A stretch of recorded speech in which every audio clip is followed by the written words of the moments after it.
Tell me what you wanna do. I got racks, racks, racks to the ATM jam. Tell me what you wanna do.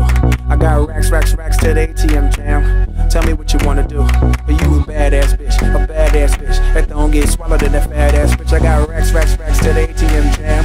Tell me what you wanna do. Hey guys, welcome back to the channel.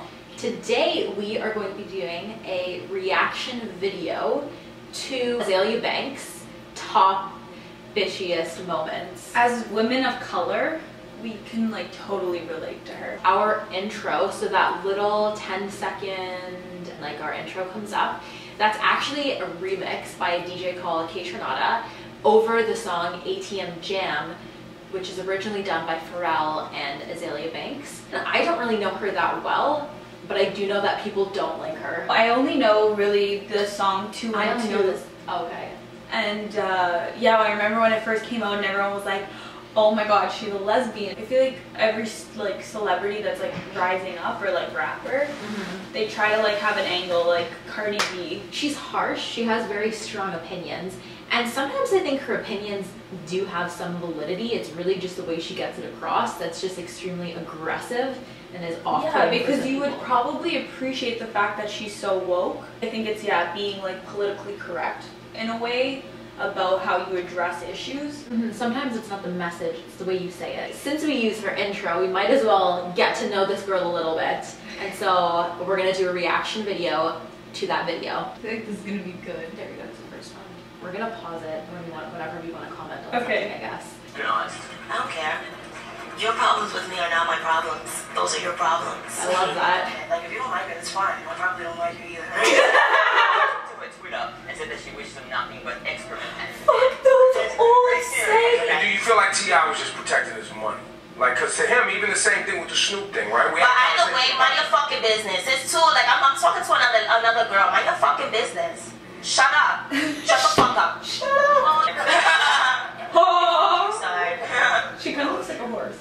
Jigaboo, the champagne goddess. She also called you a house N-word. House nigga, yes. And Uncle Tom. Uncle Tom also? Yes. And a coon. That Macklemore album wasn't better than the Drake record. And that Iggy Azalea shit is not better than any fucking black girl that's rapping today, you know? And when they give those awards out, because the Grammys are supposed to be like accolades for artistic excellence, you get what I mean? Iggy Azalea is not excellent. Azealia Banks actually went on Twitter yesterday and said it's funny to see people like Igloo Australia. Black culture is cool, but black issues sure aren't. Because I feel like that's a really, really, really good point. I feel like black culture is really cool. It's really in, you know, people think black people are really funny. Yeah, and now people suddenly associate it as like in Get Out, how people like black becomes a trendy thing. Remember, it was like to be athletic, to be, what was it? Some people like it because it's in style. Like, yeah. What'd you call her? Igloo Australia.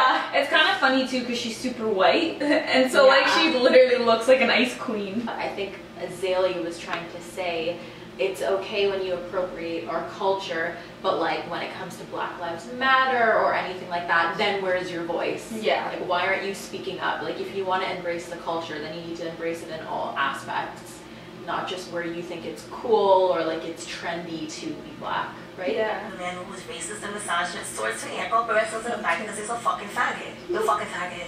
Do you think that hip-hop embraces your music though? I don't know. Do you care? Not really. Is there any chance you could collaborate with Adele? That would be very interesting. This one's gonna be a good one. I think that would be really whack. That would be a very corny idea. Really? I think so, yeah. Damn. And where the fuck did you learn how to read? Freedmen's Bureau? Like have you, like, did you get your GED in jail? Do you feel accepted by the other LGTs or even the other Bs? The black and the Latinos ones, yes. The fucking, the white gays be trying to fucking tear me apart. They so evil. I'll be like, oh, and that's why I be fucking with them. That's why I be like, shut up, faggot. Like, shut up. And they be like, oh my god. You can call me a flower, you can call me this, why I can't call you a faggot? You call me a bitch, I call you a faggot. What's the difference? There's a You think that white authors should see people? No. That's not what I said. You should not sound like a backwater slave. You should not, you know what I mean? Like, don't then make a caricature of the most, like, ignorant, like, over-sexualized, like, stupidest, like, black woman, you know, and then get on stage and be like, Like, what are you doing?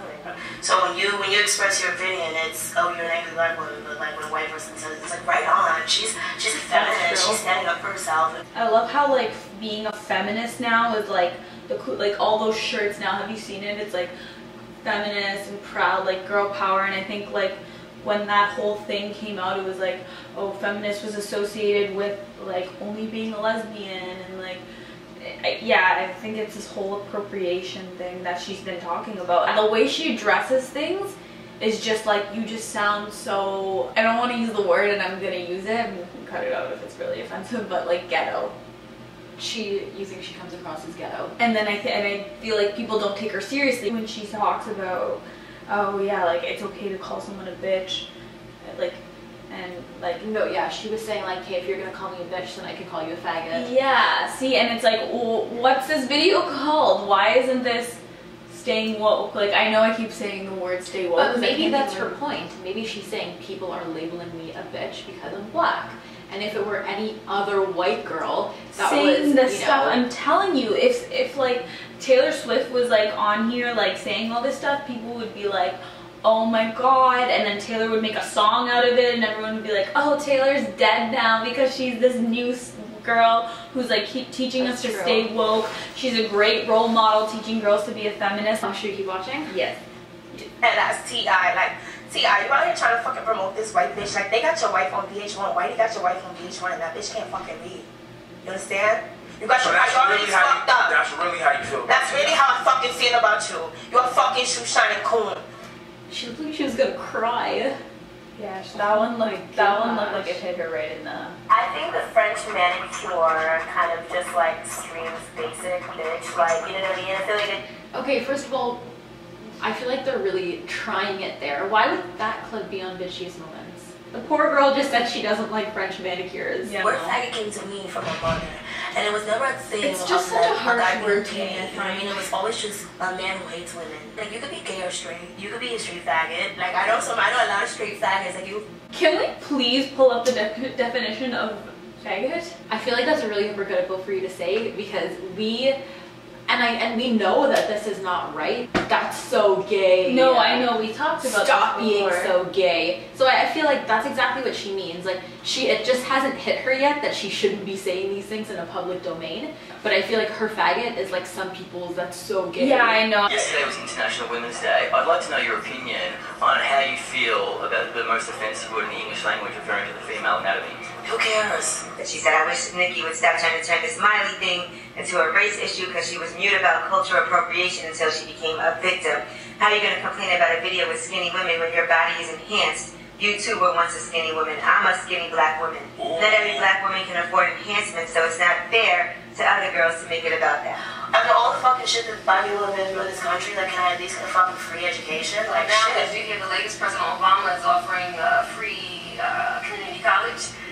Fucking community college, like, come on, like. What exactly did T.I. say to you? Because I remember he was like, well, the situation on sad, cause, That is exactly how T.I. talks. I am a very distinguished individual, and he talks like that. And she here to get her man before she come talk to me, cause, yeah. There was an article, I don't remember, I think it was maybe Time, and it was written by a black woman, and she said, dear white gays, stop reappropriating or stop taking black culture away from us. Ooh. You go first. No, you go first. Wow. Let me just see if that's the end of the clip. Do you agree that that's what's happening? Yeah, because it's like, you know, especially the white gays, they be like, yeah, honey, oh, let's throw shade, let's have a kiki. Yeah, she nailed it. I don't really have anything to say to that because she hit the nail on the head.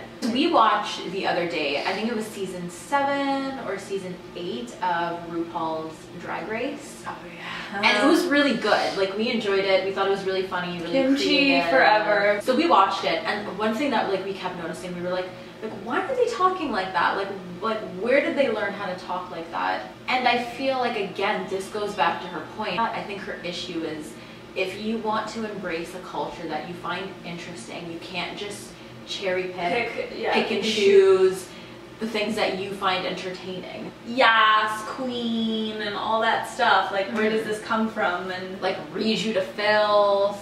You diss someone. like, oh no, honey, I'm about to read her to filth right now. Like, it's like, read her to filth. Yeah. Oh, okay, I thought you were saying like, define her grill. She just threw some major shade, or like, and it's just that whole expression, and I feel like we've actually discussed this before with Alex. It's that whole thing of how people, like, they just assume themselves onto a culture, but then and I think that's the problem. We associate ourselves with a certain type of culture that we end up just looking stupid and uneducated. Black Lives Matter, like, screaming that stuff out on comments. Like, you're so okay with posting Instagrams of how you, like, slaying my look today, but you won't post something that happened in the media where, you know, cops and that whole issue. Police brutality. Yeah. So remember I was telling you, and I guess in some sense, it's fair that some people don't know about cultural appropriation. Like, not all people know about it yet, and I was completely oblivious to it before our even like first year at McGill. I remember even like for the Halloween dance in first year, literally on the ticket it said, if you're wearing a costume that appropriates any culture, you will not be let in the doors. And that was like the first time. No, that was awesome. Even sometimes, like, I see people on Instagram, I don't necessarily think they went to school, and so they're a little uneducated in the sense that they don't understand what cultural appropriation is. And so I'll see them dressed as like a native Indian, like a slutty native Indian. Oh god, those please, like, let's end the slutty Pocahontas costume. It's even not okay. at like festival, like raves and like stuff. Coachella, everyone has the headdresses. Yeah. Julianne Hughes, do you remember when she did blackface with Orange is the New Black? Remember how much of a stir that caused? It was all over. No, I remember, and she was crazy, guys. Right? If she didn't do blackface, would people be offended? No, right? So it's crazy how that totally, like, hurt. See, I don't know if I'm as offended about that as I am about other things. Like, I think sometimes, you know what I mean, there's a fine line between really wanting to, like, play the part and emulate a character. I think that's what she was trying to do. And I think, I don't know, it's hard to just be like, no, she doesn't seem like the type of person that would want to offend anybody. But sometimes I think, like, they're just, like, ignorant. Not even in a negative sense. They're just kind of, like, not cognizant of the type of implications that that's going to have on them. And I think this just all links back to ignorance, but not, and it doesn't have to be a negative connotation surrounding that word. If you're ignorant to certain things, that's fine. But when someone points it out to you and you're like, well, I'm still gonna do it, then that's when you're just a piece of shit. Kind of went on a tangent there, but we're gonna continue the video. It takes someone like Kylie Jenner to make big lips a thing when, you know, black girls have been walking around with big lips for forever. And I almost feel like maybe white people are like running out of whiteness. White people are running out of whiteness. It took Kylie Jenner for people to start liking big lips. And you know what, that's actually really interesting that she said that, because I remember my mom actually was telling me one time, like, back in the day, like, she was told that she had, like, really big lips, and she was like, oh, I was always so, like walking around, because, like, big lips were not in style, and it was like, you didn't want to have curves because of the generation too, of, like, Twiggy and, like, these skinny supermodels. But now all of a sudden it takes Kim Kardashian. That's such a true thing. Like, Kim Kardashian, now everyone wants to be curvy, but why was it okay when Kim was like that when back then? Wow. I personally think big lips are, like, really pretty, and I wish I had plumpier lips. But I think to some extent you do need to admit that wouldn't have become a thing. No, it's true. Zendaya showed up to some awards or some red carpet with dreads, and she was criticized by, I think it was like Juliana, that talk show. Yes. That's when they made, and she addressed it. And she said she smells like tree oil. Yeah, right? That's what it was. It looks like, I don't like it. It looks dirt. She smells. And then she addressed it. She was very, like, eloquent about it. Well, we hope you guys enjoyed our little video about Azealia. She had a lot to say. Let us know what you guys think of Azealia or any other celebrity that we should actually do a talk like this on. And I think I want to continue talking about celebrities that discuss really contentious topics. I feel like that's so interesting. So we hope you guys like this video. Comment, like, subscribe, that whole song and dance if you like this video, and if we're super cringy and dumb and need to be put in our place, let us know. Thank you guys so much for watching. Have a great day.